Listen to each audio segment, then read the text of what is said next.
மக்களே, இந்த கடையில வந்து இந்த ஸ்டைலிஷ் பென் இருக்கு பாத்தீங்களா, இது 5 ரூபா தான்.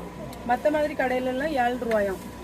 அதுக்கப்புறமா இந்த கடையில வந்து பொட்டு, மோதிரம், அப்புறமா ஃப்ளவர் ஐட்டம், ஸ்டிக்கர் ஐட்டம், அதுக்கப்புறமா ஊக்கு, நெயில் பாலிஷ். அம்மா பாருங்க வித்தியாசமா இருக்குமா. அப்புறமா இங்க பாருங்க டிஃபரெண்டான கம்மல்ஸ் இருக்கு. இதெல்லாம் என்னது? ப்ராஜெக்ட்டுக்கு தேவையான பொருட்கள். அப்புறமா அந்த காலேஜ் பிள்ளைங்க, அப்புறமா ஸ்கூல் பிள்ளைங்க எல்லாருமே அட்ராக்டிவா கவர்ற மாதிரியான ஐட்டங்கள் எல்லாமே இருக்கு. இங்க பாருங்க இந்த கம்மல் எப்படி இருக்குன்னு சொல்லுங்க கமெண்ட்ல. நல்லா இருக்கா? அப்புறமா பொட்டு வந்து எல்லா சைஸ்லயும் இருக்கு. அதுக்கப்புறமா ஃபேன்சி ஐட்டம் எல்லாமே வாங்கலாம். நோட்டு, அதுக்கப்புறம் பேக்கு, பென்னு எதுனாலும் வாங்கலாம். இந்த இடம் எங்க இருக்குன்னா வாத்தியார்களை மீன் சந்தையில பால் வசந்தம் ஃபேன்சி ஸ்டோர். சரியா மக்களே? பாய்.